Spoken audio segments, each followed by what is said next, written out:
두 번째 코멘트 가보도록 하겠습니다. 두 번째는 최태규 전문가입니다. 중국의 아이폰 기지 봉쇄, 한국 기업 불똥? 미국과 중국의 이런 다툼들, 경쟁들 사이에서 우리 기업들이 불똥을 맞기도 하고 반사이익, 지난주에는 뭐 탈중국, 탈대만의 반사이익 이야기도 많았는데 어떻게 보시나요? 네, 제가 하나씩 키워드 이야기를 하는데 한 주가 지났으니까 지금 이번 주 시장 흐름, 그 다음에 다음 주에 대한 이야기도 간략하게 하고 키워드로 들어가도록 하겠습니다. 먼저 미국 증시 좀 보겠습니다. 미국 같은 경우는 우리가 S&P 중심으로 봐야 돼요. 왜냐하면 이 다우 같은 경우 우량주 30개만 갖고 해요. 그래서 조금 뭔가 지수를 나타내는데 좀 부족하고, 그다음에 나스닥 같은 경우는 성장주 중심의 100개 종목으로 하거든요. 근데 S&P 500은 대형주 500개 갖고 하기 때문에 어찌 보면 방향성을 보는 데 있어서 S&P 보는 게 가장 좋을 것 같습니다.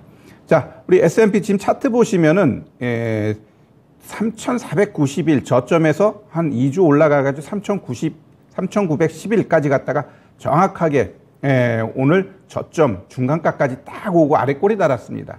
그러면 내일 미증시 같은 경우 이제 고용 보고서가 나올 텐데 실업률이 3.5, 또 3개월 연속 완전 고용 상태로 이루어지게 되면 어떻게 될까? 일단 개파락할 것 같아요.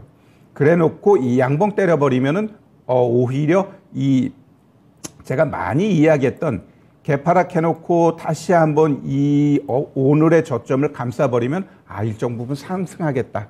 이렇게 좀 우리가 이해하시면 될 것 같아서 내일 미증시가 이런 식으로 나오면 다음 주 좀 기대감을 가져도 되겠네. 이렇게 좀 보시면 될 것 같고요. 자, 우리 시장 한번 보겠습니다.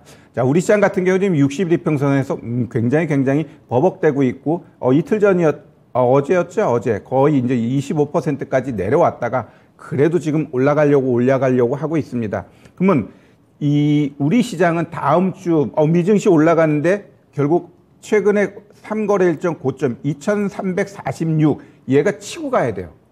못 치고 가게 되면 내가 봤을 땐 올라가든 말든 좀 버벅될 가능성이 있어요. 그리고 저는 10일 날 CPI 좀 높게 보고 있습니다. 그로 인해서 단기 충격 받을 수 있고 그 단기 충격은 오히려 제가 봤을 땐 매수 기회다라는 표현을 많이 합니다. 그러면 시장이 과연 여기까지 떨어질 거냐, 이제 여기까지 떨어질 거냐, 이제 그러한 부분을 좀 우리가 염두에 둘 필요가 있고요.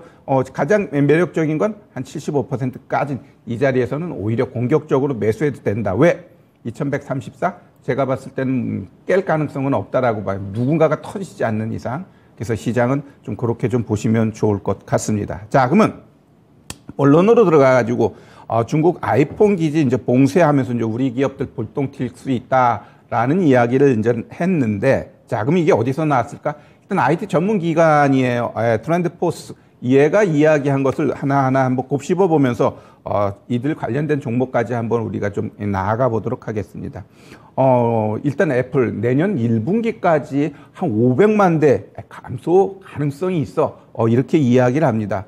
결국 애플이 잘못됐을 때 우리가 여기에다 납품하는 건 결국 패널하고 카메라 모듈 쪽이거든요. 그럼 그들 기업들 쪽은 조금 악영향이 될 가능성이 있고 주가 흐름 봐도 있다 보겠지만 별로 그닥 좋지 않습니다.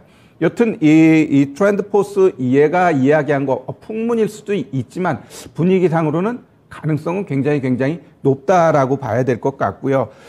왜 중국이 이 봉쇄를 할까? 결국 우리 이 시진핑 3기가 들었으면서 정책 방향을 봐야 될 것 같아요. 그러면 어떤 정책을 갖고 있지? 일단 첫 번째는 대만 통일입니다. 결국 대만 통일을 한다는 건 그들 입장에서도 군비를 확장하고 더욱더 키울 수밖에 없다는 거 우리가 좀 봐야 될 것 같고요. 그다음에 기술 자립. 결국 이 부분은 미국과의 대립에 의한 반도체 쪽으로 기술을 더욱더 박차를 가하겠다라는 그러한 것을 우리가 이해하시면 되고, 또한 공동부유라는 단어가 나왔는데 이거는 적폐청산을 빌미로 해가지고 함께 같이 잘 살자. 이렇게 좀 뉘앙스를 보시면 될 것 같은데, 마지막에 있는 얘가 문제죠. 제로 코로나를 유지하겠다. 강력하게 나가겠다. 결국 이러한 것들에 의해서 이제 지금 피해가 이제 하나하나 나옵니다. 자, 중국 최대 애플 생산기지 지역이죠. 거기가 이제 일부 폐쇄가 됐는데 코로나19 추가적으로 확산되는 거 이걸 방지하기 위해서 한다. 하루에 95명, 100명도 안 되는 이 숫자가 또 이제 359명. 이들 입장에서는 이게 3배 이상이니까 엄청나게 좀 딜레마가 되나 봐요. 우리는 몇만 명인데도 끄쩍 안 하는데. 예, 여튼 그로 인해 가지고 근로자들은 야, 여기 한번 잡혀버리면 몇 주 동안 못 나갈 수 있어. 이러한 것들에서 이제 탈출 행렬이 이루어지고 있고, 그로 인한 애플의 생산 차질 불가피하다라는 게 이제는 트렌드포스의 이 생각인데, 자, 그러면 결국 이 트렌드포스가 조사한 것들을 조금 더 하나하나 짚어볼 것 같으면, 일단 짱조 폐쇄로 인해 가지고 아이폰 생산 라인의 가동률이 70% 그 정도로 좀 내려갈 가능성이 있어. 이렇게 이야기를 합니다. 결국 이렇게 내려가 버리면은 정상적으로 가동을 돌리기 위해서는 시간이 필요하고 좀 어려운 수준이 이어질 수 있다라고 보고 있습니다. 그에 따라서 결국 이 4분기 같은 경우 아이폰 출하량 목표치가 8천만 대에서 2,300만 대는 줄어들 수 있고 또 이게 내년까지 이어지면서 추가적인 생산량 줄어나는 게 좀 불가피하다라는 게 그들의 조사 내용입니다. 그래서 그렇게 될 가능성이 일정 부분 있지 않나라는 게 또 저의 생각입니다. 그래서 애플 같은 경우도 이 1분기에 아이폰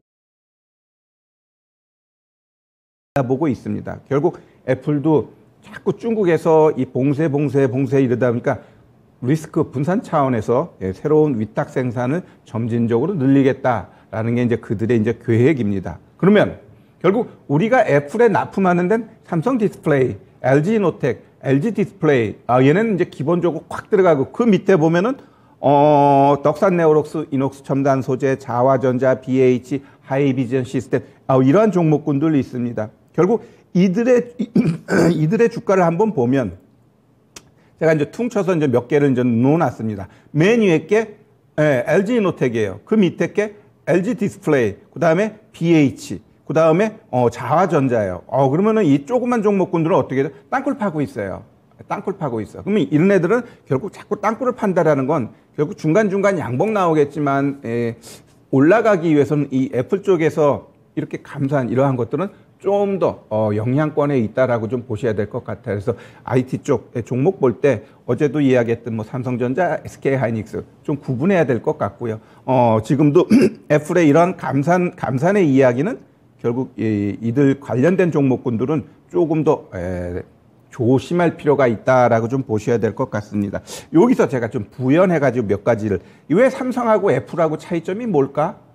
삼성하고 왜 애플 차이점이 뭐고 조금 이렇게 뭐 시총에서 차이가 날까? 이러한 부분을 좀 생각해 보면 애플이 이 시총이 2조 달러입니다. 반면에 삼성 같은 경우는 결국 삼성전자의 8배가 애플이에요. 그만큼 지금 삼성과 애플의 시가총액 차이가 많이 나는데, 일단 스마트폰 매출에 있어서 2.7배가 납니다. 2.7배. 근데 수량 측면에 있어서는 삼성이 더 많이 팔아요. 근데 애플은 고가 정책으로 하다 보니까 좀 덜 팔더라도 매출이 크고 영업이익이 확 늘어납니다. 그러면 왜 애플은 이렇게 그러면 애플만에 갖고 있는 강점이 뭐니? 라고 했을 때 얘네 가장 큰 장점은 자체 개발한 이 칩셋을 사용하고 있는데, 이 칩셋이 통일되어 있어가지고 핸드폰, 휴대폰, 똑같은 말이죠. 컴퓨터, 다 이렇게 연결시켜 버리는 거예요. 그러니까 애플만의 인프라를 구축하면서 감성 매니아층들이 이탈이 안 돼요. 쓴 사람은 또 쓴다라는 거죠. 이러한 것들이 결국 애플의 가장 큰 강점이고, 결국 통일된 칩셋을 씀으로 인해 가지고 하나를 만들어 버리면 여러 군데 쓰니까 어떻게 돼요? 원가가 절감됩니다. 그러면서 비싸게 팔아. 이보다 더 좋은 게 어디 있어요? 그죠? 그래서 이러한 부분은 결국 어디서 나타나냐? 연구 인력입니다. 애플 같은 경우 연구 인력만 거의 2만 명이 넘는데요. 근데 삼성은 1,500명. 여기서 보더라도 우리가 삼성과 애플이 뭔가 좀 변화가 필요하다라는 부분을 느낄 수 있을 것 같습니다.